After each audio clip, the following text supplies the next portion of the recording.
Olá, estamos aqui hoje reunidos com os médicos hepatologistas da região metropolitana 2 e a gente vai falar sobre a nossa experiência de sucesso com um modelo alternativo de regulação para os pacientes dessa região. Eu vou começar perguntando para você, Sinara, como é composta a região metropolitana 2 e qual é a função do Hospital Universitário Antônio Pedro nessa região? A Metropolitana 2 é uma região composta por 7 municípios: Niterói, São Gonçalo, Maricá, Itaboraí, Tanguá, Rio Bonito e Silva Jardim. E tem aproximadamente 2 milhões de habitantes. Para esses municípios, o Hospital Universitário Antônio Pedro é um hospital terciário que atende alta e média complexidade. Então, é muito importante que a gente tenha esse acesso próximo ao hospital para a gente poder encaminhar os pacientes mais complexos que a gente não consegue atender na atenção básica. Sim. E, Juliana, por que surgiu essa ideia da regulação diferenciada nessa área? Então, a ideia de fazer a regulação diferenciada, ela surge inicialmente em 2005, quando a gente tinha o tratamento das hepatites virais basicamente feito dentro dos polos de referência. Então, os pacientes tinham muita dificuldade de chegar até o serviço. Então, a ideia era justamente criar um fluxo que o paciente conseguisse chegar ao hospital com mais facilidade. Por isso que é tão importante você ter esse projeto em que você tem o médico do município fazendo essa porta de entrada, tanto triando o paciente que de fato precisa ser atendido no hospital universitário, quanto facilitando esse acesso a ele ao serviço. Entendi. Então, para o pessoal entender, vocês todos são vinculados aos municípios da região metropolitana 2 e ficam parte da carga horária lá na atenção primária e secundária, atendendo o paciente nas unidades mais básicas, e parte da carga horária fazendo educação médica continuada e atendendo os pacientes que precisam de uma avaliação mais complexa, de nível terciário quaternário, no Hospital Antônio Pedro. Exatamente. É isso, exatamente. né? E eu queria te perguntar, Josiane, como é que funcionam as portas de entrada e de saída nesse modelo? O modelo funciona com o objetivo de simplificar e otimizar o acesso aos pacientes ao ambulatório de hepatologia.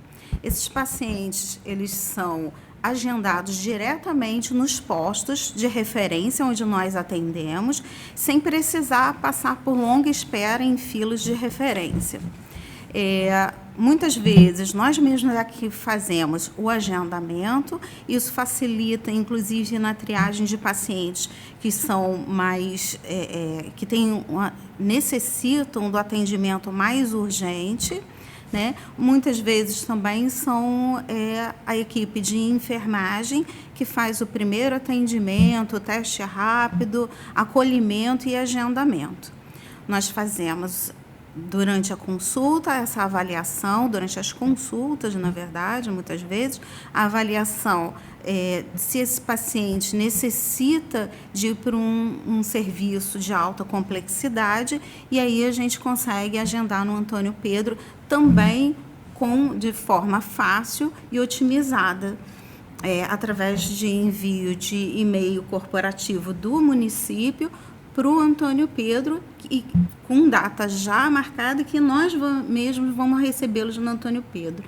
E isso nos é facilitado. Né? Então, o que acontece, na verdade, é uma regulação priorizada, mas dentro de um sistema de regulação oficial, Sim. em que em que a rede se comunica oficialmente para que essa priorização seja feita de maneira adequada. Exato. Né? E o contrário também acontece. Os pacientes que já não necessitam mais, já foram tratados, não necessitam mais de tratamento nesse serviço, né, de alta complexidade, são retornados aos postos, também com facilidade de serem agendados e dar seguimento. Ótimo. Agora, João Marcelo, fala para a gente assim, quais são os benefícios para a equipe de saúde, né, envolvida nesse projeto, o que vocês enxergam assim, como grandes benefícios? Então, eu acho que é educação médica continuada. A gente está dentro de um hospital universitário. Então, é aprendizado contínuo. A gente tem discussão de caso, atualização de protocolo.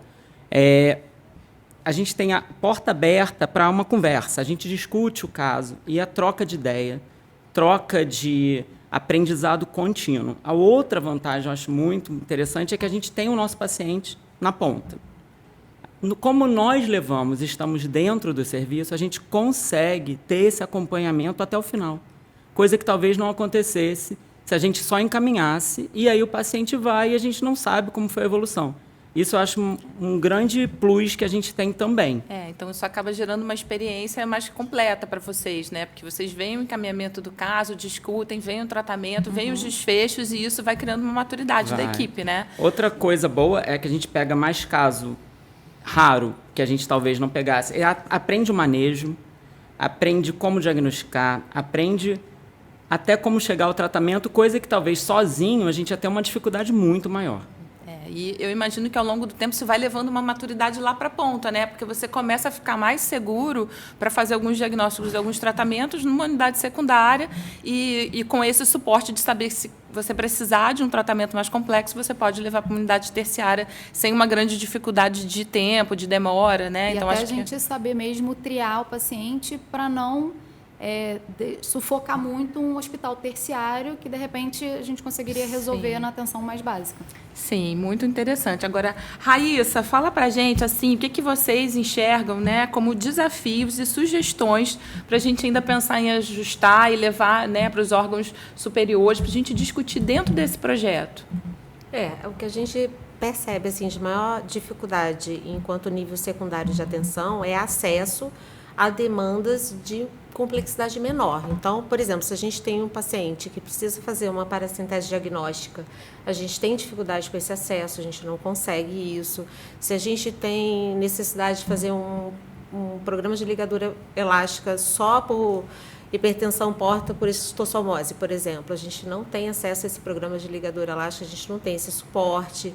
E o nosso grande gargalo está relacionado com a imagem, né? Então, em relação à celeridade de conseguir essa imagem, em relação à qualidade da imagem, muitas vezes. Então, o que acontece é que essas demandas menores, o hospital universitário acaba absorvendo esses pacientes através dessa porta de entrada facilitada, mas, em contrapartida, fica sobrecarregado o serviço por como a gente não tem esse suporte na Metropolitana 2, nos nossos municípios, na Metropolitana 2, isso fica dificultado e sobrecarrega, né, o hospital. Acho que esses pontos são importantes, né, da gente levantar e da gente trazer, porque essa é uma experiência de sucesso. Eu queria chamar a atenção que essa experiência ela já existe há mais de 15 anos e foi a professora Eliane Berardi que criou esse programa, né, junto com o professor Tarcísio, que na ocasião era o diretor do Hospital Antônio Pedro, e eles conversaram com a rede e, através dessa articulação de unidades,